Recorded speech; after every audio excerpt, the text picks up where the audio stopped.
ஒரு அபார்ட்மெண்ட் ஒண்ணு அது ஃபுல்லாவே நம்மள கொல்லணும்னு நினைக்கிற ஆளுங்க இருக்காங்கன்னு வச்சுக்கோங்க. யோசிச்சு பாருங்க, தப்பிக்கிறது எவ்வளவு கஷ்டம். ஆனா இங்க ஒரு டிடெக்டிவ் ஒருத்தர், அவரு காது கேட்காது, அபார்ட்மெண்ட் ஃபுல்லாவே டிடெக்டிவ கொல்றதுக்காக ஆட்கள் இருக்காங்க. சோ டிடெக்டிவ் எப்படி அந்த கும்பல் கிட்ட மாட்டினாரு, அங்க இருந்து தப்பிச்சாரா இல்லையான்றது தான் முழு கதையே. சும்மா ஸ்டார்டிங்ல இருந்து எண்டு வரைக்கும் பரபரப்பா கொண்டு போய் வேற லெவல்ல இருக்கும் இந்த கதை. சோ எல்லாருக்கும் ஒரு பெரிய ஹாய். முக்கியமா ஃபிலிம் ரோல் ஃபேமிலிக்கு எல்லாரும் வந்துட்டீங்கல்ல. இன்னைக்கு நம்ம 2024ல ரிலீஸ் ஆன தி சைலண்ட் ஹவர்ன்ற ஒரு கிரைம் ஆக்ஷன் த்ரில்லர் மூவியை தான் பார்க்க போறோமே. கதைக்குள்ள போகிறதுக்கு முன்னாடி நீங்க வந்திருக்கிற இடம் உங்க ஃபிலிம் ரோல். ஞாபகமா உங்க ஃபிலிம் ரோலை சப்ஸ்கிரைப் பண்ணி உங்க சப்போர்ட்டை கொடுங்க. சோ இப்போ நம்ம கதைக்குள்ள போகலாம். கதையோட ஆரம்பத்துல ஒரு கார்ல இவரோட பேரு பிராங்க், இவரு ஒரு டிடெக்டிவ். சோ பிராங்க் குளிச்சுட்டு ஷேவ் பண்ணிட்டு ட்ரெஸ் மாட்டிட்டு ஆளு பச்சை கலர்ல என்னமோ ஜூஸ் போட்டு குடிச்சிட்டு ஒர்க்குக்கு கிளம்ப ரெடி ஆகுறாரு. அப்பா அவருக்கு ஒரு போன் கால் அவரோட பொண்ணு கிட்ட இருந்து. பிராங்குக்கும் அவரோட ஒய்ஃபுக்கும் டிவோர்ஸ் ஆயிடுச்சு. அவரோட பொண்ணு வந்து அவரோட ஒய்ஃப் கூட தான் இருக்காங்களே. இருந்தாலும் அந்த பொண்ணுக்கு அப்பானா ரொம்ப பிடிக்கும். போன் பண்ணி, அப்பா என்னோட மியூசிக்கல் கான்சர்ட் ஒன்னு நடக்க போகுது, அதுக்கு நீங்க வருவீங்க தானே? நான் எப்படி வராம இருப்பேன், கண்டிப்பா நான் வருவேன். அதோட உனக்கு ஒரு விஷயம் தெரியுமா, நான் உனக்கு ஒரு கிஃப்டையும் வாங்கி வச்சிருக்கேன். என்னது கிஃப்டாப்பா? என்ன கிஃப்ட் அது? அதெல்லாம் என்னால சொல்ல முடியாது, சர்ப்ரைஸ். வேணா ஒரு ஹிண்ட் சொல்லிட்டா? அதுக்கு கழுத்து இருக்கும் ஆனா கை கால் இருக்காது அப்படின்னு சொல்றாரு. இவர் வாங்கி வச்சிருக்கிறது ஒரு கிட்டார் தான். சோ அந்த கான்சர்ட்டுக்கு போகும்பொழுது அவரோட பொண்ணுக்கு கொடுக்கறதுக்காக வச்சிருக்காரு. சோ அதுக்கப்புறம் காலை கட் பண்ணிட்டு இவர் வேலைக்கு கிளம்பி போறாரு. நம்ம பிராங்க் வந்து ஒரு டிடெக்டிவ்ல அவரு கூடவே பார்ட்னர் ஒருத்தர் இருக்காரு. இவங்க ரெண்டு பேருமே சேர்ந்து ஜிம்மி அப்படின்ற ஒரு கிரிமினலை தேடி போறாங்க. அந்த கிரிமினல் ஒரு போர்ட்ல வந்து வேலை செஞ்சுக்கிட்டு இருக்காரு. சோ நேரா அங்க போறாங்க. அந்த ஜிம்மின்றவர் சாப்பிட்டுக்கிட்டு இருக்காரு. என்ன ஜிம்மி, ஜாலியா சாப்பிடுற போல, ஆனா நீ பண்ண வேலைகளுக்கெல்லாம் நீ ஜெயில தாண்டா உட்காந்து சாப்பிடணும் அப்படின்னு பேசும் பொழுது ஜிம்மி உடனே கன் எடுக்க டக்குன்னு இவங்களும் கன் எடுத்து சண்டை போட ஆரம்பிக்கிறாங்க. ஆனா ஜிம்மிக்கு தெரியும் டிடெக்டிவ்ஸை எதிர்த்து எதுவும் பண்ண முடியாது அப்படின்னு. சோ அதனால வேகமா அங்க இருந்து ஓட நம்ம பிராங்கும் பின்னாடியே திறத்துக்கிட்டே போறாரு. அது போர்ட்ன்றதுனால நிறைய கண்டெய்னர்ஸ்லாம் இருக்கு. அந்த ஜிம்மி கண்டெய்னருக்குள்ள போய் ஒளிஞ்சுக்கிறாரு. நம்ம பிராங்கும் பின்னாடியே அந்த கண்டெய்னருக்குள்ள மெதுவா ஜிம்மியை தேட ஆரம்பிக்கிறாரு. ஒரு வழியா ஜிம்மியும் கண்டுபிடிச்சிடுறாரு. ஜிம்மி அந்த கண்டெய்னரை விட்டு வேகமா வெளியே ஓடும் பொழுது அப்ப குறுக்க ஒரு கார் வந்து ஜிம்மியை மோதி அவ்வளவுதான் ஜிம்மி இறந்து போறாரு. எங்க நம்ம பிராங்கும் அதே வேகத்துல வந்துகிட்டு இருக்காருல, காரோடைய கண்ணாடியில பிராங்கோட முகம் மோதி அப்படியே கீழே விழுந்து அவ்வளவுதான் பிராங்கும் அன்கான்சியஸ் ஆகுறாரு. காதுல இருந்து ரத்தம் வருது. ஸோ அந்த சம்பவம் நடந்து கொஞ்சம் மாசங்கள் கடந்து போகுது. நம்ம பிராங்குக்கு காது கேட்காம போயிடுது. ஹியரிங் டிவைஸை மாட்டினாதான் இவர் காதுக்கு சவுண்டு கேட்கும். ஆனா இருந்தாலுமே ஒரு சின்ன பிரிண்டிங்ல இருந்து வர சவுண்டு கூட அவருக்கு இரிட்டேஷனா இருக்கு. நல்ல வேலையா பிராங்கோடைய பொண்ணு வந்து வீடியோ கால் மூலியமா பிராங்குக்கு சைன் லாங்குவேஜ் சொல்லி கொடுத்து இப்ப அவரு சைன் லாங்குவேஜை கத்துக்கிறாரு. அவருடைய பொண்ணும், அப்பா அடுத்த வாரம் ஃப்ரைடே என்னுடைய கான்சர்ட் ஒண்ணு இருக்கு, நீங்க மிஸ் பண்ண மாட்டீங்கல்ல, கண்டிப்பா வருவீங்களப்பா அப்படின்னு சொல்லி கேட்க இவருக்கு அங்க போறதுக்கே ஒரு மாறி இருக்கு. ஆனா பிராங்கோட பொண்ணு, அப்பா நீங்க வந்தே ஆகணும் அப்படின்னு சொல்ல சடனா பிராங்க் காதுக்கு ஹை ஃப்ரீக்வன்சில சவுண்ட் கேட்டு இப்ப சுத்தமா எதுவுமே கேட்காம போகுது. உடனே அவரு டாக்டர் கிட்ட போறாரு. டாக்டரும் செக் பண்ணி பாக்குறாங்க. பிராங்கோட காதுகள் வந்து ரொம்பவே பாதிக்கப்பட்டு இருக்கு. அவருடைய ஹியரிங் சென்ஸ் ரொம்ப ரொம்ப கம்மியாகிட்டே போகுது. அந்த ஹியரிங் டிவைஸை யூஸ் பண்ணா கூட கூடிய சீக்கிரமாவே அவருக்கு மொத்தமா காது கேட்காம போகவும் வாய்ப்பு இருக்கு. சோ அதனால சைன் லாங்குவேஜை கத்துக்கோங்க, அதுதான் கடைசி வரைக்கும் ஹெல்ப்ஃபுல்லா இருக்கும் அப்படின்னு சொல்றாங்க. ஆனா நம்ம பிராங்க் சைன் லாங்குவேஜ்லயே பேசுறாரு. ஏன்னா ஆல்ரெடி அவரோட பொண்ணு கிட்ட இருந்து இதை கத்துக்கிட்டாரு. சோ அன்னைக்கு நைட்டே ஒரு கேஸ் வருது. போதைப்பொருள் கும்பலுக்குள்ள ஷூட் அவுட் போல 2 பேர் இறந்து போயிட்டாங்க. அந்த கேஸை விசாரிக்க நம்ம பிராங்க் போய்கிட்டு இருக்காரு. மேல ஹெலிகாப்டர்லாம் போய்கிட்டு இருக்கு. பிரஸ் மீடியான்னு போட்டோ எடுத்துக்கிட்டு இருக்காங்க. இந்த சவுண்ட் எல்லாமே இவர் காதுக்கு அப்படியே பளிச்சுன்னு கேக்குது. அங்க இருந்த ஆபீசரும், சார் நம்ம தேடிக்கிட்டு இருக்கிற முக்கியமான போதைப்பொருள் கும்பலுக்குள்ள நடந்த பிரச்சனை தான் இது எல்லாமே, எக்ஸாக்டா இங்க என்ன நடந்ததுன்னு யாரும் பார்க்கவே இல்ல, ஒரே ஒருத்தர் மட்டும் கன் சவுண்ட கேட்டிருக்காரு போல, அது இவரு தான் அப்படின்னு சொல்லி ஒரு பர்சனை காட்டுறாங்க. உடனே நம்ம பிராங்கும் போயிட்டு அந்த பர்சனை விசாரிக்க ஆரம்பிக்கிறாரு. அவரும் சொல்றாரு, சார் நான் அந்த பக்கமா அப்படின்னு நடந்து போய்கிட்டு இருந்தேனா அப்ப கன் சுடுற சவுண்ட் கேட்டது, நிறைய பேர் வேகமா ஓடினாங்க அப்படின்னு சொல்றாரு. ஆனா அந்த டைம் பிராங்கோட காதுக்கு அந்த helicopter sound, camera click sound இதெல்லாம் டாமினேட் பண்ணி அந்த பர்சன் பேசுறது இவர் காதுக்கு கேட்கவே இல்ல. பிராங்கும் கொஞ்சம் சத்தமா பேசுறீங்களா அப்படின்னு சொல்லி கேட்க, சார் நான் சத்தமா தானே பேசுறேன் அப்படின்னு ஒரு கத்தி பேசுறாரு. சொல்றாரு. அப்போ கூட பிராங்குக்கு எதுவுமே கேட்கவே இல்ல. சோ நம்மளோட ப்ராப்ளம் ரொம்ப பெருசாகுது அப்படின்னு புரிஞ்சுக்கிட்டு டக்குன்னு காதுல இருக்கிற ஹியரிங் டிவைஸை கழட்டிட்டு ரொம்ப டென்ஷனா அங்க இருந்து கிளம்புறாரு. ஒரு பார்ல உட்காந்துக்கிட்டு அவருடைய அந்த டிடெக்டிவ் பேட்ச் இருக்குல்ல அதை பார்த்துக்கிட்டு இருக்காரு. இதுக்கு மேல இந்த டிடெக்டிவ் வேலைக்கு நம்ம லாய்க்குதானா அப்படின்ற மாதிரி அவருக்கு தோணுது. வேலையே வேணான்ற அளவுக்கு யோசிக்கிறாரு. ஆனா அப்ப நம்ம பிராங்கோடைய பார்ட்னர் அங்க வராரு. இங்க பாரு,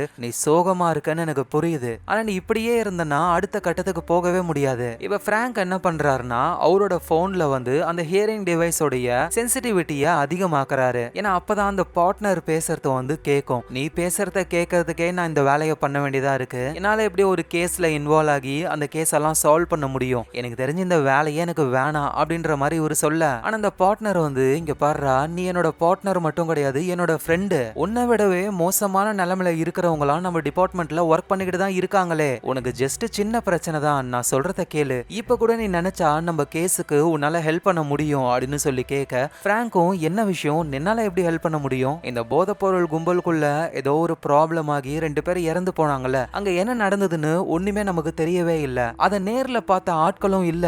ஆனா இப்போ 2 நாள் கழிச்சு ஒரு பொண்ணு ஒருத்தங்க அங்க நடந்த இன்சிடென்ட்டை நான் பார்த்தேன்னு சொல்லிருக்காங்க. ஆனா அந்த பொண்ணும் காது கேட்காத வாய் பேச முடியாத ஒரு பொண்ணு. நம்ம டிபார்ட்மெண்ட்ல இந்த டிரான்ஸ்லேட்டர் வந்துட்டு லீவுக்கு போயிட்டாரு, ஒரு வாரம் வரவே மாட்டாரு. உனக்கு சைன் லாங்குவேஜ் தெரியும்ல, நீ வந்து அந்த பொண்ணை விசாரி என்ன ஏதுன்னு செக் பண்ணலாம் அப்படின்னு சொல்ல, நம்ம பிராங்கும் சரி ஓகேன்னு பார்ட்னர் கூட கிளம்பி போக ஆரம்பிக்கிறாரு. அவங்க போற இடம் ஒரு பெரிய அபார்ட்மெண்ட். கிட்டத்தட்ட அந்த அபார்ட்மெண்ட்ல யாருமே இல்ல. இருந்தவங்க எல்லாருமே காலி பண்ணி போயிட்டாங்க. இவங்க நேரா அந்த இன்ஃபர்மேஷனை கொடுத்த பொண்ணுடைய வீட்டுக்கு தான் போறாங்க. அந்த பொண்ணுமே வீட்டை காலி பண்றதுக்கு தான் ரெடியா இருக்காங்களே. இவங்களோட பேரு வந்து ஏவா. இவங்க ஏவா முன்னாடி போயிட்டு விசாரிக்கணும் அப்படின்னு சொல்லி நம்ம பிராங்க் அவருக்கு தெரிஞ்ச சைன் லாங்குவேஜ்ல பேச, அந்த ஏவாக்கு வந்து சைன் லாங்குவேஜ் ரொம்ப வருஷமா தெரியும். ரொம்ப ஃபாஸ்டா பேசுறாங்களா, பிராங்கால அவ்வளவு ஈஸியா புரிஞ்சுக்க முடியல. கொஞ்சம் ஸ்லோவா, எனக்கு இப்ப ரீசெண்டா தான் ஆக்சிடென்ட் ஆச்சு, அதுக்கப்புறம் தான் நான் சைன் லாங்குவேஜ் கத்துக்கிட்டேனே, அதனால கொஞ்சம் பொறுமையா பேசுங்க, உங்ககிட்ட நீங்க கொடுத்த எவிடன்ஸை பத்தி விசாரிக்கணும் அப்படின்னு சொல்ல, ஏவாவும் சரி உள்ள வாங்கன்னு கூப்பிடுறாங்க. சோ ஏவா கிட்ட இந்த அபார்ட்மெண்ட்ல என்ன யாரையும் காணோம் அப்படின்னு சொல்லி கேட்கும்போது தான் இந்த அபார்ட்மெண்டோட ஓனர் வந்து எல்லாரையும் காலி பண்ண சொல்லிட்டாராம். இந்த இடத்த ஒரு பெரிய ஹோட்டலா மாத்த போறாங்களாம். சோ அதனால இப்போ இங்க யாருமே இல்ல அப்படின்னு சொல்றாங்க. சரி ஓகே, அன்னைக்கு அந்த போதைப்பொருள் கும்பலுக்குள்ள நடந்த பிரச்சனையை நீங்க பார்த்ததா சொன்னீங்க, உங்ககிட்ட என்ன ஆதாரம் இருக்கு அப்படின்னு சொல்லி கேட்க, ஏவாவும் அவங்க போன்ல எடுத்த வீடியோவை காட்டுறாங்க. அதுல ஒரு கும்பல் அவங்களுக்குள்ள சண்டை முத்தி போய் கன்னால ஷூட் பண்ணி கொலை பண்றத அப்படியே ரெக்கார்ட் ஆகியிருக்கு. சோ இதை பார்த்த உடனே நம்ம பிராங்கும் அவருடைய பார்ட்னரும் இதை எவிடன்ஸா எடுத்து வச்சுக்கிறாங்க. அதோட அந்த ஏவான்றவங்களும் நான் தான் இந்த இன்ஃபர்மேஷனை கொடுத்தேன் அப்படின்னு சொல்லி வெளியே யாருக்கும் தெரியாம பாத்துக்கோங்க, இல்லனா அவங்களால எனக்கு பெரிய ஆபத்து வரும் அப்படின்னு சொல்ல, உடனே நம்ம பிராங்க் நீங்க ஒன்னும் கவலைப்படாதீங்க, உங்களுக்கு எந்த ப்ராப்ளமும் வராம நான் பாத்துக்கிறேன்னு ப்ராமிஸை கொடுக்கறாரு. அப்புறம் அவருக்கு ரெஸ்ட் ரூம் வருது அப்படின்னு சொல்லி அந்த ஏவாவுடைய பாத்ரூம்குள்ள போகும்போது தான் அப்போ ஒரு விஷயத்த நோட் பண்றாரு. ஒரு இன்ஜெக்ஷன் மாதிரி ஒண்ணு, போதை பொருளை நம்ம அதிகமா எடுத்துக்கிட்டோம் அப்படின்னா இந்த இன்ஜெக்ஷனை போட்டுக்கிட்டா அந்த போதையில இருந்து நம்ம வெளியே வந்துடலாம் அப்படின்னா, அந்த ஏவாவும் போதை பொருளை யூஸ் பண்றவ தான், அதை வாங்க தான் போயிருக்கா. அப்பதான் இந்த விஷயத்த பார்த்து வீடியோ எடுத்திருக்காங்கன்னு புரிஞ்சுக்கிறாரு. சோ ஃபர்தரா எங்களுக்கு ஏதாவது இன்ஃபர்மேஷன் வேணும் அப்படின்னா திரும்ப தேடி வருவோம் அப்படின்னு சொல்லிட்டு நம்ம பிராங்கும் அவரோட பார்ட்னரும் அங்க இருந்து போயிடுறாங்க. சோ அந்த பார்ட்னர் வந்து நான் இந்த எவிடன்ஸ் இருக்கிற போனை எடுத்துக்கிட்டு டிபார்ட்மெண்ட்டுக்கு போறேன், நீ உன் வீட்டுக்கு போ அப்படின்னு சொல்ல, நம்ம பிராங்கும் தனியா காரை ஓடிட்டு போறாரு. இங்க அந்த ஏவான்ற பொண்ணு அவங்க வீட்டுல ஒரு போன் இருக்கிறத பாக்குறாங்க. அது நம்ம பிராங்கோட போனு தான், அவர் அங்கேயே விட்டு போயிட்டாரு போல. கார்ல போய்கிட்டு இருக்கும்போது பிராங்குக்கு இப்பதான் ஞாபகமே வருது, ஐயோ நம்ம போனை விட்டோமேன்ட்டு. அதனால திரும்ப ஏவாவோடைய அபார்ட்மெண்ட்டுக்கே அவர் வர ஆரம்பிக்கிறாரு. ஆனா இந்த நேரத்துல ஏவா தான் போலீஸ்க்கு இன்ஃபர்மேஷனை கொடுத்தாங்கன்ற விஷயம் அந்த போதைப்பொருள் கும்பலுக்கு தெரிய வந்து ஏவாவை மிரட்டுறதுக்காக அந்த அபார்ட்மெண்ட்குள்ள வராங்க. அபார்ட்மெண்ட் ஃபுல்லா காலியா இருக்குல்ல, அதனால இவங்க தைரியமா உள்ள வராங்க. ஏவாவுடைய ரூம்குள்ளேயும் வந்து ஏவாவை பிடிச்சு மிரட்டவும் ஆரம்பிக்கிறாங்க. இது எதுவும் தெரியாம நம்ம பிராங்கும் அதே அபார்ட்மெண்ட்குள்ள தான் நுழையறாரு. உள்ள வந்த உடனேயுமே அவர் வித்தியாசமா சென்ஸ் பண்றாரு. ஏன்னா சில பேர் இருக்காங்க, மேபி போதைப்பொருள் கும்பலா இருக்க வாய்ப்பு இருக்கு அப்படின்ற விஷயத்த கெஸ் பண்ணிட்டு அவரு நேரா ஏவாவுடைய ரூமுக்கு போகாம வேற ஒரு ரூம் வழியா போய் ஜன்னல் வழியா ஏவாவோட ரூம்குள்ள என்ன நடக்குதுன்னு எட்டி பார்க்க ஆரம்பிக்கிறாரு. அங்க ஏவாவை உட்கார வச்சு அந்த போதைப்பொருள் கும்பலுடைய அடியாட்கள்லாம் மிரட்டிக்கிட்டு இருக்காங்க. அதுலயும் பாஸ்ன்னு ஒருத்தர் இருக்காரு, அவரோட அடியாளா ஏஞ்சல் அப்படின்னு ஒருத்தர் இருக்காரு. இவங்களுக்கு சைன் லாங்குவேஜ் எல்லாம் தெரியாதுல, நீ போலீஸ் கிட்ட என்ன சொன்னியோ அதை எழுதி கொடு அப்படின்னு சொல்ல, ஏவாவுக்கு காது கேட்காது, ஆனா லிப்ஸை ரீட் பண்ணி அவங்க என்ன சொல்றாங்கன்னு புரிஞ்சுக்கிட்டு அவங்களும் எழுத ஆரம்பிக்கிறாங்க. இந்த விஷயத்த வெளியே ஜன்னல் ஜன்னல்ல இருந்து நம்ம பிராங்கும் பாக்குறாரு. பிராங்குக்கு என்ன பண்றதுன்னு தெரியல. சோ அந்த பாஸ் வந்து என்ன கேக்குறாரு அப்படின்னா, உங்ககிட்ட அந்த வீடியோவுடைய வேற ஏதாவது காப்பி இருக்கான்னு சொல்லி கேட்க ஏவா இல்லன்னு சொல்றாங்க. சரி இந்த வீடியோவை வேற யாராவது பாத்துருக்காங்களான்னு சொல்லி கேட்க இல்ல யாரும் பார்க்கல அப்படின்னு சொன்னதுக்கு அப்புறம் இது போதும் ஏவா, ஏஞ்சல் இவ கதையை முடிச்சிரு அப்படின்னு சொல்ல உடனே அவ்வளவுதான் ஏவாவை பிடிச்சி சாகடிக்கிறதுக்கு ட்ரை பண்றாங்க. அதுவும் என்னன்னா பயங்கரமான போதை ஊசிய ஏவா உடம்புல ஏத்தி ஓவர் டோஸ் ஆக்கி சாகடிக்கணும்ன்றது தான் பிளான். இங்க அந்த ஏவாவும் கதறாங்க, ப்ளீஸ் என்ன எதுவும் பண்ணாதீங்க அப்படின்ற மாதிரி. நம்ம பிராங்கும் எப்படியாவது ஜன்னலை ஓபன் பண்ணி வரலான்னு பார்த்தா அந்த ஜன்னலை ஓபன் பண்ணவே முடியல. அப்பதான் உள்ள ஒரு கன் இருக்கிறத பாக்குறாரு. சோ உடனே பின்னாடி இருந்து வேகமா ஓடி வந்து ஜன்னலை உடைச்சுக்கிட்டு டக்குன்னு அந்த கன்னை எடுத்து கன் பாயிண்ட்ல அந்த பாஸையும் ஏஞ்சல்ன்றவரையும் பிடிக்கிறாரு. ஒழுங்கு மரியாதையா அந்த பொண்ணை விட்டுருங்க, இல்லனா உங்க ரெண்டு பேரையும் போட்டு தள்ளிடுவேன் அப்படின்னு சொல்ல அவங்களும் அப்படியே கம்முன்னு இருக்க ஏவாவும் அப்படியே பிராங்க் பக்கம் வந்துடுறாங்க. சும்மா இல்லாம அந்த ஏஞ்சல்ன்றவரு கன் எடுத்து ஷூட் பண்ண வர வேற வழி இல்லாம அந்த ஏஞ்சலை நம்ம பிராங்க் ஷூட் பண்ணிடுறாரு. அதோட அந்த கன்னுல புல்லட் கொஞ்சம் தான் இருந்தது போல டக்குன்னு இவங்க வேகமா ஜன்னல் வழியாவே பின்னாடி படிக்கட்டு இருக்கு அது வழியா இறங்க ஆரம்பிக்கிறாங்க. அந்த பாஸும் பின்னாடியே ஃபாலோ பண்ணி வராரு. இது வழியாவே இவங்களால கீழே போக முடியும். ஆனா கீழேயும் அந்த பாஸோடைய ஆளுங்க இருக்காங்க. வேற வழி இல்லாம இன்னொரு ஃப்ளோர்ல இருக்கிற விண்டோ வழியா வேற ஒரு ரூம்குள்ள போய் அந்த அபார்ட்மெண்ட் குள்ளேயே ஒளிஞ்சுக்க ஆரம்பிக்கிறாங்க. அந்த பாஸும் கையில கன் எடுத்துக்கிட்டு பொறுமையா நம்ம பிராங்கையும் ஏவாவையும் தேடிக்கிட்டு இருக்காரு. ஆனா அந்த பாஸ் பார்த்தது அவருடைய ஆளுங்க தான் எங்க போய் தொலைஞ்சாங்கன்னு தெரியலையே. கண்டிப்பா லாபிக்கு போக வாய்ப்பு இல்ல, இந்த பில்டிங்ல தான் ஒளிஞ்சிருக்கணும். ஆனா அந்த பில்டிங்ல ஏகப்பட்ட வீடு இருக்கு, எதுக்குள்ள இருக்காங்கன்னு எப்படி கண்டுபிடிக்கிறது? வேற வழி இல்ல, ஒன் பை ஒன் நம்ம சர்ச் பண்ணி தான் ஆகணும். அதுக்கு முன்னாடி நம்ம ஆளுங்க லாபிக்கு போங்க,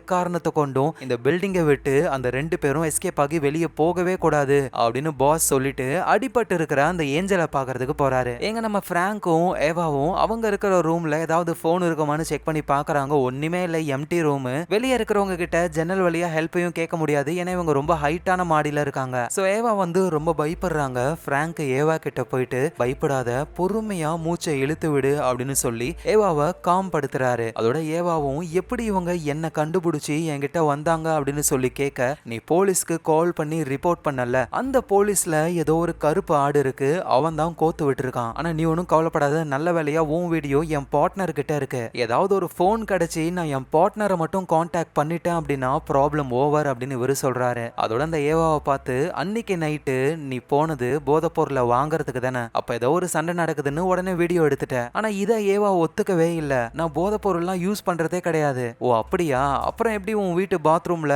ஓவர் டோஸ் ஆனா போட்டுக்கிற இன்ஜெக்ஷன் இருந்தது? ஏவாவும் சொல்றாங்க, இதுக்கு முன்னாடி நான் போதை பொருளுக்கு அடிமையா இருந்தேன், ஆனா இப்ப கிடையாது, எல்லாமே விட்டுட்டேன் அப்படின்னு சொல்றாங்க. உடனே நம்ம பிராங்கும் சரி ஓகே, அந்த வீடியோவை எடுத்த உடனேயுமே நீ போலீஸ் கிட்ட வர வேண்டியதானே, 2 நாள் கழிச்சு எதுக்கு வந்த அப்படின்னு கேட்க, ஏன்னா எனக்கு ரொம்ப பயமா இருந்தது, கடைசியா மனசுல தைரியத்தை வச்சுக்கிட்டு நான் வந்து போலீஸ்ல கம்ப்ளைண்ட் பண்ணேன்னு சொல்றாங்க. இந்த நேரத்துல அந்த பாஸ் இருக்காருல, அடிப்பட்ட ஏஞ்சலுக்கு ட்ரீட்மெண்ட் பார்க்கணும், ஹாஸ்பிட்டல்லாம் கூட்டிட்டு போனா மாட்டிப்பாரு. சோ அதனால இவங்களுக்கு தெரிஞ்ச ஒரு டாக்டரை கால் பண்ணி கூப்பிடுறாரு. சோ அவங்களும் வராங்க, அடிப்பட்ட ஏஞ்சலுக்கு ட்ரீட்மெண்ட்டை பார்க்க ஆரம்பிக்கிறாங்க. இந்த நேரத்துல ஒரே ரூம்குள்ள இருந்தா கண்டிப்பா நம்மளால தப்பிக்க முடியாதுன்னு பிராங்க் என்ன பண்றாருன்னா, இந்த அபார்ட்மெண்ட்ல இன்னும் சில பேர் இருக்க வாய்ப்பு இருக்கு, அவங்க கிட்ட போன் இருக்கலாம்ல, அதை யூஸ் பண்ணி நம்ம பார்ட்னருக்கு கால் பண்ணலாம் அப்படின்னு சொல்லி ஏவாவை நீ இங்கேயே பத்திரமா இருன்னு சொல்லிட்டு அவரு மட்டும் வெளியே போக ஆரம்பிக்கிறாரு. சோ ஏவா அந்த ரூம்ல இருக்காங்க. அப்ப விண்டோ வழியா பக்கத்து பில்டிங்க பாக்குறாங்க, அங்க ஒரு லேடி இருக்காங்க. சோ உடனே அவங்க மூலியமா ஹெல்ப் கேட்கலாம் அப்படின்னு சொல்லி விண்டோவை திறக்கலான்னு பார்த்தா அதை திறக்க முடியல. அப்படியே அவங்க கையை ஆட்டுறாங்க, ஆனா அந்த பக்கம் இருக்கிற லேடி அதை கண்டுக்கவே இல்லை. அதோட அப்பதான் பார்க்கிங் லாட்டுக்கு போலீஸ் கார் ஒன்னு வருது. ஏவாவுக்கு அவ்வளவு சந்தோஷம். ஆனா வந்த 2 போலீஸுமே இந்த டீம் ஆளுங்களுக்கு தான் சப்போர்ட்டா இருக்காங்க. சோ இவங்க தான் ஏவாவுடைய இன்ஃபர்மேஷனை இந்த டீமுக்கு சொல்லிருக்கணும். எங்க நம்ம பிராங்க் இருக்காருல, அவருக்கு வந்து இப்ப காது கேட்கும், ஏன்னா வந்து அந்த மிஷின் மாட்டி இருக்காரு. ஆனா அந்த மிஷின்ல சார்ஜ் கொஞ்சம் கம்மியா தான் இருக்கு, சீக்கிரமாவே பேட்டரி போயிடும், அதுக்கப்புறம் அவருக்கு மொத்தமா காது கேட்காம போயிடும். எங்க அந்த பாஸ் என்ன பண்றாருன்னா, நம்ம பிராங்கும் அந்த ஏவாவும் என்ன பண்ணுவாங்க அப்படின்னு சொல்லி யோசிக்கிறாரு. கண்டிப்பா அவங்க ஏதாவது ஒரு போன் இருக்கா அப்படின்னு சொல்லி தான் தேடுவாங்களே, அப்படி அவங்க போனை கண்டுபிடிச்சாலும் 911க்கு கால் பண்ணா அந்த கால் நமக்கு வர மாதிரி கால் ஃபார்வர்டிங் பண்ணணும். ஏன்னா வெளியே மட்டும் அவங்க பேசிட்டாங்கன்னா நம்ம கதை முடிஞ்சிரும், எவ்வளவு சீக்கிரம் முடியுமோ அவ்வளவு சீக்கிரம் அவங்கள கண்டுபிடிக்கணும் அப்படின்னு சொல்லி இவங்க பரபரப்பா இருக்காங்க. நம்ம பிராங்கும் எந்த போனும் கிடைக்காம திரும்பவும் அவரு அதே ரூமுக்கு வராரு. அப்பதான் ஏவா சொல்றாங்க, போலீஸ் இங்க வந்திருக்காங்க அப்படின்னு. போலீஸா, நல்ல வேலை நம்ம தப்பிச்சோம் அப்படின்னு பிராங்க் நினைக்கும் பொழுது, அதான் இல்ல, போலீஸ் அந்த கேங்குக்கு ஹெல்ப் பண்றாங்க, 2 பேரும் ஒன்னா இருந்ததை பார்த்துன்னு சொல்ல பிராங்குக்கும் புரிய வருது, அவ்வளவுதான் நம்ம நம்மள ஒவ்வொரு ஃப்ளோரா தேடி வந்து கண்டிப்பா கண்டுபிடிச்சிருவாங்க. அதுக்குள்ள நம்ம பார்ட்னருக்கு கால் பண்ணி ஆகணும். என்ன பண்ணலாம்னு சொல்லி யோசிக்கிறாரு. அவதான் ஏவா சொல்றாங்க, இங்க இருக்கிற லிஃப்ட்ல வந்துட்டு இன்டர்காம் இருக்கும். அது மூலியமா ஹெல்ப் லைனுக்கு நம்ம கால் பண்ணலாம்னு சொல்ல, ஆனா ப்ராப்ளம் என்னன்னா அந்த லிஃப்ட்லயே கேமராவும் இருக்கும். இந்த கும்பல் கேமராவை வேற வாட்ச் பண்ணிக்கிட்டு இருக்காங்க. வேற வழி இல்ல, ரிஸ்க் எடுத்து தான் ஆகணும் அப்படின்னு சொல்லி வேகமா லிஃப்ட் கிட்ட போக, இங்க கேமராவை வாட்ச் பண்ணிக்கிட்டு இருக்கிறவரு லிஃப்ட் திடீர்னு மேல போகுது. First floor, second floor, 6th ஃப்ளோர்ல நிக்குது. பிராங்கும் ஏவாவும் லிஃப்ட்டுக்குள்ள வந்த உடனேயுமே அதை கேமரால பார்த்துட்டு அவங்க 6th ஃப்ளோர்ல தான் இருக்காங்கன்னு சொல்ல எல்லாருமே 6th ஃப்ளோருக்கு போறாங்க. ஆனா வந்தவங்க உடனே அந்த லிஃப்ட்ல இருக்கிற இன்டர்காமை ஆன் பண்ணி எமர்ஜென்சி காலுக்கு கால் பண்ண ட்ரை பண்றாங்க. ஆனா ஃபர்ஸ்ட் ஆட்டோமேட்டட் கால், ஒரு கம்ப்யூட்டர் தான் பேசுமே, அதுக்கப்புறமா தான் கால் வந்துட்டு ஆபீசர்ஸ்க்கு கனெக்ட் ஆகும். ஆனா இங்க நம்ம பிராங்க் இருக்கார்ல, அவருடைய அந்த ஹியரிங் மிஷின்ல பேட்டரி ஃபுல்லா ட்ரைன் ஆகி அவருக்கு சரியா எதுவும் கேட்கல. அந்த கம்ப்யூட்டர் வாய்ஸ் தான் ஆபீசரோட வாய்ஸ் நினைச்சுக்கிட்டு, மேம் இங்க நாங்க ப்ராப்ளத்துல இருக்கோம், இந்த பில்டிங்ல மாட்டிக்கிட்டு இருக்கோம், சீக்கிரமா ஃபோர்ஸை வர சொல்லுங்க, என்னோட பார்ட்னர் அவருக்கும் அந்த தகவலை சொல்லுங்க அப்படின்னு சொல்றாரு. கூட இருக்கிற அந்த ஏவாவுக்கும் காது கேட்காதுன்றதுனால அந்த பொண்ணுக்கும் ஒன்னும் தெரியல. நம்ம பிராங்க் பேசி முடிச்சுட்டு அங்க இருந்து எழுந்துக்கிறாரு. அப்பதான் அந்த கால் வந்து ஒரிஜினலா ஒரு ஆபீசரோட கனெக்ட் ஆகுது. இப்ப இவங்க பேசி இருந்தாங்கன்னா கண்டிப்பா ஹெல்ப் வந்திருக்கும். அந்த ஆபீசரும் பேசுறாரு, யார் நீங்க, என்ன ஹெல்ப் வேணும் அப்படின்னு சொல்லி கேட்க, ஆனா பிராங்க்கு தான் காது கேட்கல. அதை கண்டுக்காம அப்படியே வெளியே வந்துடுறாரு. அந்த இடத்துக்கு பாஸோடைய ஆளுங்களும் வர இவங்க வேகமா தப்பிச்சு ஓடுறாங்க. ஆனா ரெண்டு சைடுமே ஆட்கள் வந்ததுனால வேற வழி இல்ல, அவங்க திரும்பவும் லிஃப்ட்டுக்குள்ளேயே போயிட்டு லிஃப்ட் ஆன் பண்ணி மேல் ஃப்ளோருக்கு போக ஆரம்பிக்கிறாங்க. இத கேமரா வழியா ஒருத்தர் பாக்குறாரு. நம்ம பிராங்கும் லிஃப்ட்டுக்குள்ள கேமரா ஒன்னு இருக்கிறத புரிஞ்சுக்கிட்டு அதை அடிச்சு உடைக்கிறாரு. சோ பிராங்கோட பிளான் என்னன்னா, எங்க தேடியும் போன் கிடைக்க போறது கிடையாது. அவரோட போனு ஏவாவுடைய அபார்ட்மெண்ட்லயே விட்டு வந்துட்டார்ல, சோ அதனால ஏவாவுடைய ரூம்குள்ள போகலாம் அப்படின்னு சொல்லி லிஃப்ட்ல அவங்க போக ஆரம்பிக்கிறாங்க. ஒன்ஸ் அந்த 9th ஃப்ளோர் வந்ததுக்கு அப்புறம் இஷ்டத்துக்குன்னு லிஃப்ட்ல இருக்கிற நம்பர் எல்லாம் அழுத்தி விட்டு லிஃப்ட் ஓடுற மாதிரியே பண்றாங்க. சோ அப்பதான் பிராங்கும் ஏவாவும் இன்னமும் லிஃப்ட்ல தான் இருக்காங்க அப்படின்னு அந்த கேங் ஆளுங்க நினைச்சுப்பாங்க. ஆனா இவங்க ஸ்ட்ரைட்டா ஏவாவுடைய அபார்ட்மெண்ட்டுக்கு போனா அங்க அடிப்பட்ட அந்த ஏஞ்சலுக்கு கட்டு போட்டு வச்சிருக்காங்க. சோ பிராங்க் அவரை கன் பாயிண்ட்ல பிடிச்சு ஏவாவை அவருடைய போனை தேட சொல்றாரு. ஏவாவும் தேடுறாங்க, அந்த போன் எங்க இருக்குன்னே தெரியல. அப்ப திடீர்னு ஏவாவை அந்த டாக்டர் லேடி இருக்காங்கல்ல, ஏஞ்சலுக்கு ட்ரீட்மெண்ட் பார்த்திருப்பாங்க, அவங்க கன் பாயிண்ட்ல பிடிச்சி ஒழுங்கு மரியாதையா கன்னை கீழே போடு அப்படின்னு சொல்ல, நம்ம பிராங்க் காதுல எதுவும் கேட்கல. ஆனா இருந்தாலும் அதை புரிஞ்சுக்கிட்டு கன்னை கீழே போட்டுறாரு. அப்புறம் அந்த லேடி ஏவாவை ஷூட் பண்ணுவாங்கன்னு பார்த்தா டக்குன்னு ஏவாவை விட்டுட்டு, நான் டாக்டர் தான்,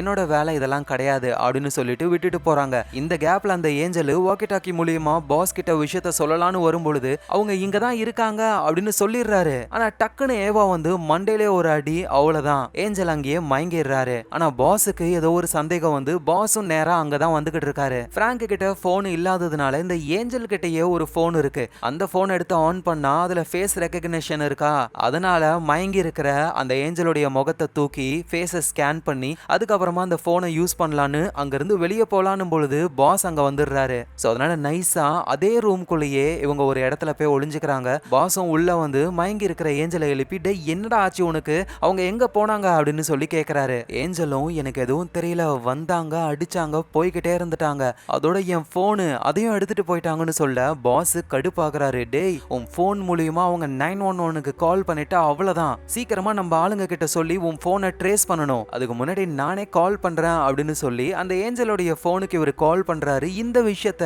ஏவா நோட் பண்றாங்க.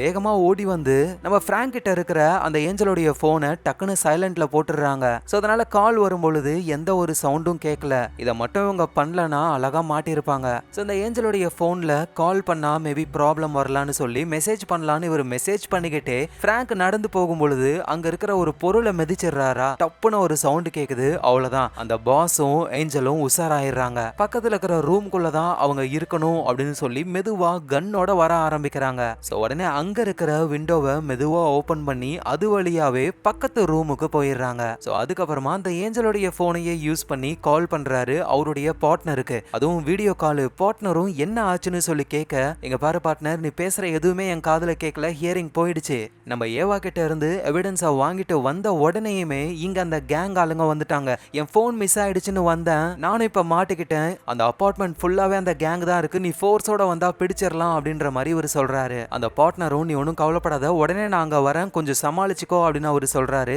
எங்க ஏவாவுக்கும் நம்ம பிராங்குக்கும் அவ்வளவு சந்தோஷம். ஆனா இங்க இவங்க யூஸ் பண்றது அந்த ஏஞ்சலுடைய போன் தானே, அந்த போனை வந்து ட்ராக் பண்ணி இவங்க எந்த ஃப்ளோர்ல எந்த ரூம்குள்ள இருக்காங்கன்றத கண்டுபிடிச்சிடுறாங்க அந்த பாஸும் அவரோட டீமும். ஸோ கரெக்டா வந்து அந்த வீட்டு கதவை உடைக்க ஆரம்பிக்கிறாங்க. ஸோ அதை பார்த்து இவங்க பயந்து போய் அகைன் ஜன்னல் வழியா பக்கத்து ரூம்குள்ள போறாங்க. வேகமா படிக்கட்டு வழியா இறங்க ஆரம்பிக்கிறாங்க. ஏவாவுக்கு டவுட், நம்ம இருந்த இடம் எப்படி கரெக்டா உங்களுக்கு தெரியும், அதுவும் கரெக்டா அந்த ரூம் கதவையே உடைச்சிருக்காங்கன்னு யோசிக்கும் போதுதான் நம்ம கையில இருக்கிற அந்த ஏஞ்சலோடைய போனை தான் ட்ராக் பண்ணிருக்காங்க அப்படின்னு சொல்லி மேல இருந்து அப்படியே கீழே படிக்கட்டுல அந்த போனை தூக்கி போட்டுடுறாங்க. சோ இதனால ட்ராக் பண்றவங்க வந்து நம்ம பிராங்கும் ஏவாவும் கிரவுண்ட் ஃப்ளோருக்கு போயிருக்காங்கன்னு நினைச்சு போய் பார்த்தா அங்க வெறும் போன் மட்டும் தான் இருக்கு. இப்ப அகைன் அந்த அபார்ட்மெண்ட்ல ஏதோ ஒரு இடத்துல நம்ம பிராங்கும் ஏவாவும் ஒளிஞ்சுக்கிட்டு இருக்காங்க. சோ பாஸும் கடுப்பாகிறாரு. திரும்ப ஸ்டார்டிங்லயே வந்துட்டோம், எப்படியாவது அவங்களை கண்டுபிடிக்கணும் அப்படின்னு சொல்லி திரும்ப வெறித்தனமா இறங்குறாங்க. எங்க நம்ம பிராங்குக்கும் ஏவாவுக்கும் இருக்கிற ஒரே நிம்மதி என்னன்னா அந்த பார்ட்னர் வந்துருவாரு, ஈஸியா நம்ம தப்பிச்சிடலான்னு.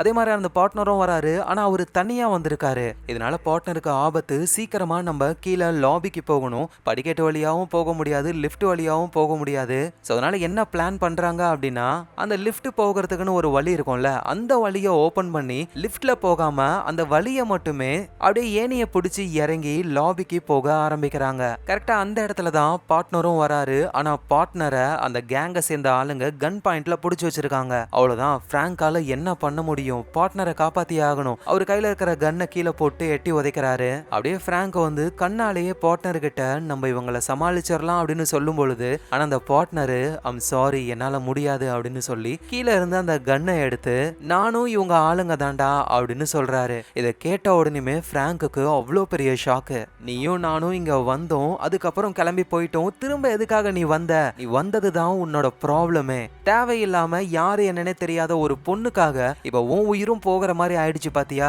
நான் வரலனா என்ன ஆயிருக்கும் அப்படின்னு சொல்லி பிராங்க அந்த பார்ட்னர் வந்து திட்டுறாரு. மத்த ஆட்களும் அங்க வந்து அந்த ஏவான்ற பொண்ணுக்கு வந்துட்டு பயங்கரமான போதை பொருளை கொடுக்கறாங்க. அவ்வளவுதான், அந்த பொண்ணு கொஞ்ச நேரத்திலேயே இறந்து போயிடுவா. சோ ஏவாவை அவங்களுடைய பெட்லயே படுக்க வச்சுட்டு அதே இடத்துக்கு தான் நம்ம பிராங்கையும் கூட்டிட்டு வந்துட்டு பிராங்க கொல்றதுக்கு மனசு வரல பார்ட்னருக்கு. அதனால பார்ட்னர் என்ன சொல்றாருன்னா இந்த கேங்குக்கு நம்ம ஹெல்ப் பண்ணோம் அப்படின்னா நமக்கு மாசம் மாசம் கமிஷன் தருவாங்க, உனக்கும் கமிஷனை ஏற்பாடு பண்ணி தரேன் அப்படின்னு சொல்லி பேப்பர்ல எழுதி காட்டுறாரு. அந்த பாஸும் அங்க வந்து இங்க பாரு, ஒழுங்கா கமிஷனை வாங்கிக்கிட்டு எங்களுக்கு ஹெல்ப் பண்ணுவியா இல்லனா போய் சேர்றியா நீயும் அந்த பொண்ணு கூடவே அப்படின்னு சொல்லி மிரட்டும் பொழுது நம்ம பிராங்கும் ஓகே ஓகே நான் ஒத்துக்கிறேன் அப்படின்னு சொல்லி இவரும் அந்த கேங்குக்கு ஹெல்ப் பண்ற ஒரு போலீஸா மாறுறாரு.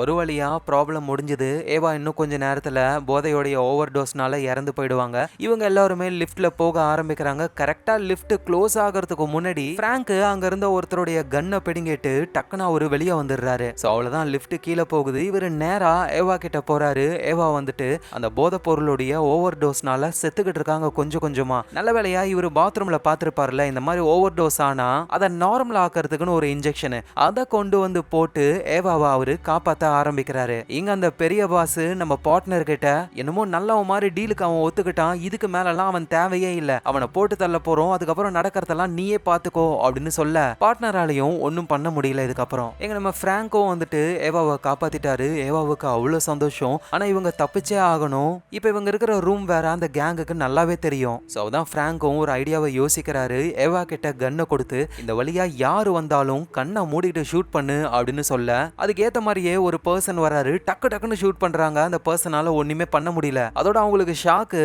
நம்ம போதை பொருள் கொடுத்த அந்த பொண்ணு எப்படி ஏந்து நிக்கிறா அப்படின்னு. எங்க பிராங்கோ வந்துட்டு வெளியே இருந்து ஒருத்தவங்க பார்த்து ஹெல்ப் பண்ணா மட்டும்தான் இவங்களால தப்பிக்கவே முடியும். அதுக்காக என்ன பண்றாருன்னா அந்த ரூமை வந்து பெட்ரோலை ஊத்தி எரிக்க ஆரம்பிக்கிறாரு. இதனால ஒரு ஃபயர் உருவாகுது. இந்த விஷயத்த வெளியே இருந்து பாக்குறவங்க எல்லாம் ஃபயர் டிபார்ட்மெண்ட்டுக்கு கால் பண்ணி ஃபயர் டிபார்ட்மெண்ட்டும் வராங்க. அதோட பில்டிங்கை சுத்தி நிறைய பேர் இருக்கிறதுனால இவங்களால ஈஸியா தப்பிக்க முடியும். அந்த கேங்கும் வந்து ஆளுங்கெல்லாம் உள்ள வரத்துக்குள்ள எப்படியாவது ஏவாவையும் பிராங்கையும் போட்டு தள்ளணும் அப்படின்னு சொல்லி தேட ஆரம்பிக்கிறாங்க வெறித்தனமா. அதுலயும் அந்த பாஸ் வந்து கரெக்டா அவங்க இருக்கிற இடத்த பார்த்து நைஸா வரும் பொழுது டக்குன்னு அவர் மேலேயே ஆசிட ஊத்திடுறாங்க. வழியில துடிக்கிறாரு பாஸ். அதுக்கப்புறமா இவங்க வேகமா எஸ்கேப் ஆகுறாங்க. இந்த நேரத்துல கீழே லாபில இருக்கிற அந்த பார்ட்னர் இருக்காருல்ல, வெளியே போலீஸ், ஆம்புலன்ஸ், ஃபயர் ஃபைட்டர்ஸ் எல்லாம் வந்ததுக்கு அப்புறம் இந்த கேங் ஆளுங்கெல்லாம் அவ்வளவுதான், இதுக்கு மேல எதுவும் பண்ண முடியாதுன்னு எஸ்கேப் ஆகுறாங்க. இந்த கேங் ஆளுங்களுக்கு எந்த பிரச்சனையும் இல்லை, எங்கேயாவது போய் தலைமறைவாயிடலாம். ஆனா நம்ம பிராங்க் வெளியே வந்து பார்ட்னரை பத்தி சொல்லிட்டாருன்னா பார்ட்னர் ஜெயிலுக்கு போயிடுவாரு. அவ்வளவுதான், ஒரு கதையே முடிஞ்சிரும். அதனால பிராங்க நம்மளே கொள்ளலாம் அப்படின்னு கன்னை வாங்கிக்கிட்டு இவரு மேல வராரு. எங்க நம்ம பிராங்கும் ஏவாவும் கீழே வராங்க. கீழே பார்த்தா அந்த பார்ட்னர் கையில கன்னோட இருக்காரு. மேல பார்த்தா அந்த பாஸ் அவரு கன்னால ஷூட் பண்றாரு. சோ 2 பேருக்கிட்டயும் மாட்டக்கூடாதுன்னு இவங்க சைடுல பூந்து எஸ்கேப் ஆகி ஓடுறாங்க. ஒரு ரூம்குள்ள போறாங்க. அந்த ரூம்குள்ள பார்த்தா பெரிய பெரிய ஸ்பீக்கரு, பயங்கரமான டிஜே செட்லாம் இருக்கு. இந்த ரூம்குள்ள தான் இவங்க போயிருக்கணும் அப்படின்னு சொல்லி பார்ட்னரும் அந்த பாஸுமே அப்படியே கன்னால ஷூட் பண்ணிக்கிட்டு உள்ள வர ஆரம்பிக்கிறாங்க. கரெக்டா அவங்க உள்ள வந்த உடனேமே சவுண்ட சும்மா ஏத்தி வைக்க ஃபுல் ஃபோர்ஸ்ல வைக்கிறாங்க. அந்த சவுண்ட் வந்துட்டு இவங்களால சுத்தமா தாங்கிக்கவே முடியல. நம்ம பிராங்குக்கு காது கேட்காது அப்படின்றதுனால அவருக்கு அந்த சவுண்ட் எந்த ஒரு இம்பாக்டும் ஆகல. ஆனா அந்த பார்ட்னரு ஆள் அப்படியே பொத்துன்னு விழுந்துடுறாரு. அவரால் சுத்தமா தாங்கிக்கவே முடியல. அதே மாதிரியே அந்த ஏவா பொண்ணு இருக்காங்கள, உடம்புல ட்ரக் ஏறி திரும்ப ஆன்டிடோட் போட்டிருக்காங்க. இந்த சவுண்ட்ஸ்ல இருந்து வர வைப்ரேஷன் அவங்க உடம்ப ஒரு மாதிரி பண்ணி அவங்களும் மயங்கி விழுந்துடுறாங்க. இங்க அந்த பாஸும் வந்துட்டு அந்த சவுண்ட தாங்க முடியல. அவரால் திடீர்னு என்ன பண்றாருன்னா கன்னால அங்க இருக்கிற ஸ்பீக்கரை ஷூட் பண்ணி சவுண்ட் எல்லாத்தையும் ஆஃப் பண்ணி விட்டுறாரு. அதுக்கப்புறமா உள்ள போகும் பொழுது அந்த ஏவா இறந்து போன மாதிரி இருக்காங்க. இவ செத்துட்டாளா அப்படின்னு சொல்லி திரும்பி பார்க்கும் பொழுது நம்ம பிராங்க் பின்னாடி இருந்து ஒரு அடி, அவ்வளவுதான் பாஸ் காலி. அதுக்கப்புறமா வேக வேகமா ஏவாவை தூக்கிட்டு அவரு கீழே வராரு. கீழே ஆம்புலன்ஸ்லாம் இருக்காங்க. அங்க கொண்டு போய் கொடுக்க ஏவாவுக்கு ட்ரீட்மெண்ட் பார்க்கவும் ஆரம்பிக்கிறாங்க. ஆனா எந்த ஒரு ரெஸ்பான்ஸும் இல்ல. ஏவா இறந்து போறாங்க. இத பார்த்து நம்ம பிராங்க் அப்படியே ரொம்ப கஷ்டப்படுறாரு. அவருக்கு என்ன பண்றதுன்னு தெரியல. நடந்த எல்லா விஷயமும் வெளியே தெரிய வருது. சோ அந்த கேங் ஆளுங்க பார்ட்னர்னு எல்லாருமே மாட்டிக்கிறாங்க. இப்படியே சில நாட்கள் கடந்து போகுது. நம்ம பிராங்கோடைய பொண்ணு வந்து மியூசிக் கான்சர்ட்ல பாட்டு பாடிக்கிட்டு இருக்காங்க. பிராங்க் வாங்கி கொடுத்த அந்த கிட்டார்ல தான் அவங்க வாசிக்கிறாங்களே. அத ஆடியன்ஸோட ஆடியன்ஸா நம்ம பிராங்கும் கேட்டுக்கிட்டு இருக்காரு. ஆக்சுவலா பிராங்குக்கு காது சுத்தமா கேட்கல. ஆனா என் பொண்ணு பாடுறத மக்கள் எல்லாருமே சந்தோஷமா ஃபீல் பண்றாங்க அப்படின்னு மத்தவங்கள பார்த்துட்டு அவரு பொண்ணு பாடுறதையும் பார்த்துட்டு அவரு ரொம்ப சந்தோஷப்படுறாரு. அதோட நம்ம பிராங்க் பக்கத்துல ஒருத்தவங்க இருக்காங்க. யாரான்னு பார்த்தா அது நம்ம ஏவா தான். ஏவாவுக்கு ஒன்னும் ஆகல, உயிர் பொழைச்சிட்டாங்க. சோ பிராங்க் வந்து ஏவாவை மேரேஜ் பண்ணிக்கிட்டு அவங்க கூட ஒரு புது லைஃபை ஸ்டார்ட் பண்ண போறாரு. 2 பேருமே ஒன்னா உட்காந்து பிராங்க் பொண்ணோடைய அந்த கான்செப்டை கேட்டு ரசிக்கிறாங்க. சோ இந்த இடத்துலயே தி சைலண்ட் ஹவர்ன்ற இந்த படம் முடியுது. உண்மையிலேயே ரொம்ப சூப்பரான ஆக்ஷன் பேக் கதைல. ஒருவேளை நீங்க அந்த மாதிரி ஒரு அபார்ட்மெண்ட்ல மாட்டிக்கிட்டு உங்களை ஃபுல்லா தேடுறாங்க அப்படின்னா என்ன பண்ணிருப்பீங்க? யோசிச்சு பார்க்கவே கொஞ்சம் திகிலா இருக்குல்ல. கண்டிப்பா உங்க எல்லாருக்கும் இந்த கதை பிடிச்சிருக்கும். பிடிச்சிருந்ததுன்னா ஒரு லைக்கை போடுங்க. அதோட உங்க ஃபிலிம் ரோல ஞாபகமா சப்ஸ்கிரைப் பண்ணி சப்போர்ட் பண்ணுங்க. ஏன்னா உங்க எல்லாருடைய சப்போர்ட்டும் தான் எனக்கு வேணும். நாளைக்கு நம்ம வேற லெவல் மூவில பார்க்கலாம். Lots of love guys.